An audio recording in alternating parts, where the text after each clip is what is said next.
विदुमितामरदुन्दुभिनादमहोमुखरीकृतटिग्मकरे जय जय हे महिषासुरमर्दिनि रम्यकपर्दिनि शैलसुते।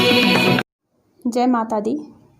आशा करती हूँ सब लोग अच्छे होंगे और मेरी माँ से हमेशा ये प्रार्थना है और हमेशा रहेगी कि सब लोगों के ऊपर माँ का आशीर्वाद बरसता रहे, सब स्वस्थ रहें, सब प्रसन्न रहें, सर्व संपन्न रहें और माँ की कृपा दृष्टि हमेशा अपने बच्चों पर बरसती रहे। तो स्वागत है आपका मेरी माँ का प्यार चैनल में।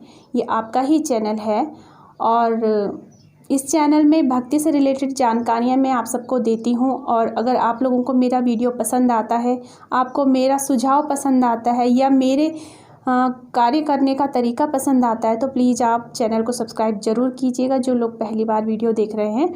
और हो सके तो बेल आइकन भी प्रेस कीजिएगा, क्योंकि बेल आइकन प्रेस करने से आपको जो नोटिफिकेशन है वीडियो की वो तुरंत ही मिल जाएगी। तो आज जो मैं आपके साथ जानकारी साझा करूंगी वो है माँ के भोगों से रिलेटेड। तो माँ को हमें कौन कौन से भोग अर्पण करने चाहिए और कौन से भोग चढ़ाने से माँ का कौन सा आशीर्वाद हमें प्राप्त होता है, ये चीज़ मैं आपके साथ साझा करूंगी। प्रतिपदा से लेकर और अमावस्या तक कौन कौन से भोग ऐसे हैं जो माँ को अर्पण करने चाहिए और उन भोगों को अर्पण करने से हमें माँ का कौन सा आशीर्वाद प्राप्त होता है, ये मैं आपको बताऊँगी। तो प्लीज़ वीडियो को लास्ट तक देखिएगा।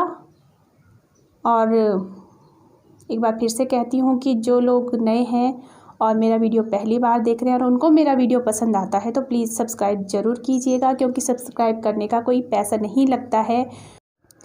हाँ जी, तो भोग बताने से पहले मैं आपको एक चीज़ और बता दूँगी कि माँ को हम जिन बर्तनों में भोग लगाते हैं वो माँ के बिल्कुल अलग बर्तन होने चाहिए। वो बर्तन ना हो जिनमें हम खुद भी खाना खाते हैं, क्योंकि ये जूठे कहे जाते हैं। माँ को या तो माँ के लिए बिल्कुल अलग से बर्तन लेकर आने चाहिए जो सिर्फ माँ के ही यूज़ के हों।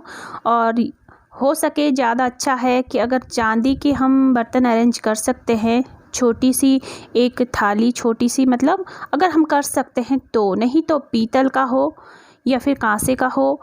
और अगर ये भी नहीं हो सकता है तो माँ सिर्फ भाव की भूखी हम स्टील के बर्तनों में भी भोग लगा सकते हैं, लेकिन हाँ स्वच्छता का हमें बहुत ध्यान रखना ज़रूरी होता है। तो प्रतिपदा से शुरू करते हैं। प्रतिपदा के दिन माँ को गाय का घी अर्पित करना चाहिए, जिससे हमारा शरीर निरोग रहता है, निरोगता की प्राप्ति होती है। और हाँ, अगर कोई रोग है और दवाएं असर नहीं कर रही हैं तो ये चीज़ आप करके देखिए, धीरे धीरे आपको असर ज़रूर दिखने लगेगा। द्वितीया के दिन शक्कर का भोग माँ को लगाना चाहिए, इससे हमें दीर्घायु की प्राप्ति होती है। और तृतीया के दिन दूध में केसर डालकर माँ को भोग लगाना चाहिए। और अच्छा है कि मीठा दूध होना चाहिए, उसमें शक्कर मिला लें या फिर बताशे डाल दें। तो मीठे दूध का भोग माँ को लगाएं, दुख का अंत होगा। चतुर्थी तिथि के दिन माँ को मालपुआ भोग में चढ़ाना चाहिए। मालपुए से माँ बहुत प्रसन्न होती है और मालपुए का भोग चढ़ाने से विघ्नों का नाश होता है, संकट जो आने वाले होते हैं वो टल जाते हैं। पंचमी तिथि के दिन माँ को केला का भोग अर्पित करना चाहिए, इससे बुद्धि का विकास होता है। और षष्ठी तिथि के दिन माँ को शहद का भोग अर्पित करना चाहिए, इससे सुंदर व्यक्तित्व का विकास होता है और आंतरिक सुंदरता भी बढ़ती है और बाहरी सुंदरता भी बढ़ती है। सप्तमी के दिन माँ को गुड़ का भोग चढ़ाना चाहिए। गुड़ का भोग लगाने से शोकों से मुक्ति मिलती है, शोक नाश होता है और जो दुख है, संताप है, उसका निवारण होता है। अष्टमी के दिन माँ को नारियल चढ़ाना चाहिए। नारियल से एक तो संतान प्राप्ति होती है और संताप का भी निवारण होता है। और नवमी तिथि के दिन माँ को धान का लावा चढ़ाना चाहिए। धान का लावा अर्पित करने से उभय सुख की प्राप्ति होती है। उभय सुख मतलब भौतिक सुखों की प्राप्ति होती है।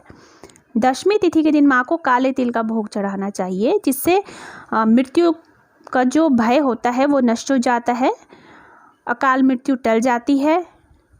काले तिल का भोग हम तिल के लड्डू भी बना सकते हैं, किसी भी रूप में माँ को तिल अर्पित कर सकते हैं।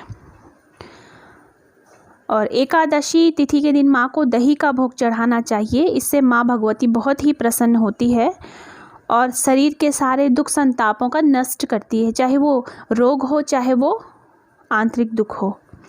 द्वादशी तिथि के दिन माँ को चूड़ा का भोग लगाना चाहिए। इससे भी माँ भगवती बहुत ही प्रसन्न होती है। त्रयोदशी के दिन माँ को चने का भोग अति प्रिय है, चने का भोग लगाना चाहिए। इससे संतान प्राप्ति होती है। चतुर्दशी तिथि के दिन माँ को सत्तू का भोग लगाना चाहिए। इससे हमें शक्ति के साथ साथ शिव की प्राप्ति भी होती है, यानी शिव शक्ति दोनों ही प्रसन्न होते हैं। और जब शिव शक्ति दोनों एक साथ प्रसन्न होते हैं तो भरपूर आशीर्वाद उनका प्राप्त होता है। पूर्णिमा तिथि के दिन खीर बनानी चाहिए और खीर का भोग माँ को लगाना चाहिए। इससे हमारे पितरों का उद्धार भी होता है, माँ भगवती भी प्रसन्न होती है। और खीर माँ भगवती का बहुत ही पसंदीदा भोग है। अमावस्या के दिन माँ को खीर अर्पित करनी चाहिए और यही खीर पितरों को भी अर्पित करनी चाहिए, क्योंकि अमावस्या के दिन पितरों का दीपक जो हम जलाते हैं, इस बारे में भी मैं वीडियो ज़रूर बताऊंगी। लेकिन अभी मैं सिर्फ आपको इतना बता दूं कि अमावस्या के दिन पितरों के नाम का जो दीपक जलाई जाता है उसमें एक भोग जरूर चढ़ाना चाहिए खीर का। तो इससे माँ भी प्रसन्न होती है और पितरों का भी उद्धार होता है। तो अगर आपको वीडियो पसंद आई होगी तो प्लीज़ चैनल को सब्सक्राइब कीजिएगा और आगे भी मैं आपके साथ ऐसे ही कुछ जानकारियाँ लेकर आऊँगी। और आगे अब नवरात्रे भी आने वाले हैं, तो नवरात्रों के विषय में भी आपके साथ कुछ जानकारियाँ मैं शेयर करूँगी। तो प्लीज़ बने रहिएगा मेरे साथ। और प्लीज़ अगर आपको मेरी वीडियोस पसंद आती है तो अपना भरपूर प्यार दीजिएगा, सब्सक्राइब कीजिएगा, लाइक कीजिएगा और प्लीज़ कमेंट में जय माता दी लिखिएगा, ताकि मुझे पता चल पाए कि आप लोगों का कितना आशीर्वाद मुझे मिला है और कितना प्यार मुझे मिला है। तो मिलते हैं अगली वीडियो में, तब तक के लिए जय माता दी। माँ का आशीर्वाद सदैव आप सब पर बना रहे, माँ की कृपा सदैव आप सब पर बरसती रहे। जय माता दी।